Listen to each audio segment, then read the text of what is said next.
I met Haley when she was 6 weeks old. She was this darling little baby. The first night I met her, I didn't even want to hold her. I was kind of scared of her. Here she was, this innocent little girl, and I knew that if I picked her up, I might not want to put her down. And I didn't know if I was ready to be a father. A year later, Andrea asked me what I wanted Haley to call me.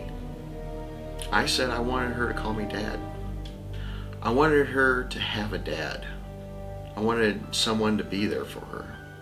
And last year, I adopted her. I got over the fear of, making a commitment to somebody who was going to have to rely on me. That's my reason to celebrate.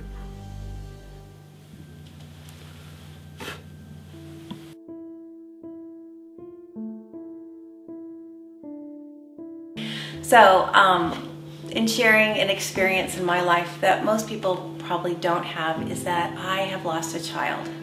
And my oldest son, Kevin, when he was 4.5 years old, was diagnosed with cancer. He passed away 2 weeks after his 6th birthday. I think it's one of those things where you don't want anyone else to have that experience. One of the best things that I get to do from that is I get to reach out. Over the last 20 years, I get to help other people who are going through, whether their child is sick or they've lost their child, whether to an illness or an accident, and I've had that opportunity to help them. So truly, I think one of the hardest things that anyone can ever walk through is the loss of a child.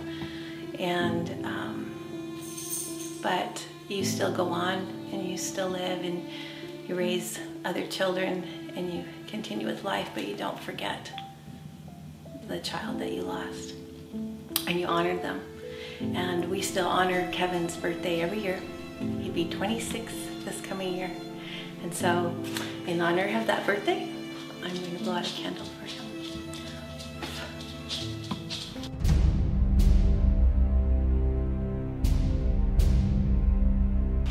I spent 15 months in Iraq, halfway around the world.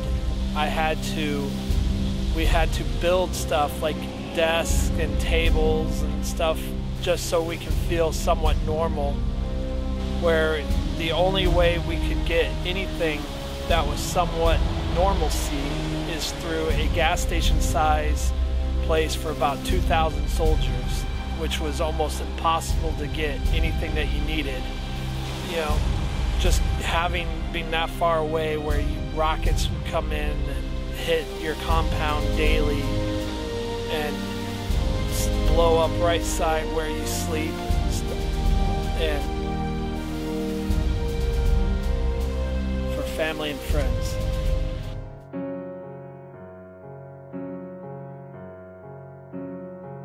About 3.5 years ago, I was diagnosed with semi-aggressive form of brain cancer called oligodendroglioma.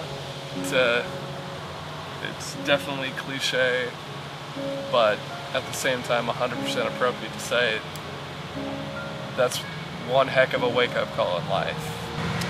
I never asked what my chances of survival were, or anything. It was a 10% or 90%. I wasn't interested in that type of information. I just was interested in what can I do to fight this. What positivity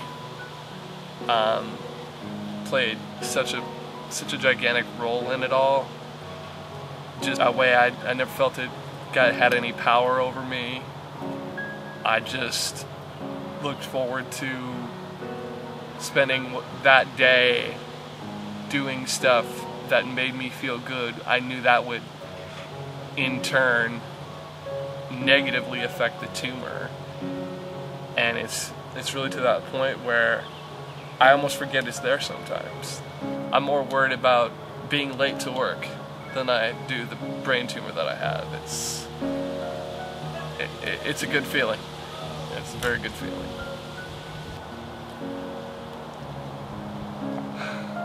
I'm just thankful to be here, to be me. So growing up in a mixed family, all three of us kids were adopted as infants. There was never a time that we thought we were any different from any other of our friends' families or anything like that. We had mom, we had dad. We all have completely separate parents, and none of us knew our parents, really knew anything about them. You know, we had good times, we had bad times. We got in trouble. I don't ever remember thinking to myself, gee, I wonder what my biological parents are like. We felt like our mom and dad that we did have were the real thing, and they made us feel very loved and very special and very normal and all that. They may have thought, gee, I wonder where these kids came from really, because we put them through some stuff, but I think any kids do that. I would celebrate the fact that we had a great childhood and great parents. This cute little candle is my celebration. And normally when you're celebrating, you blow the candle out.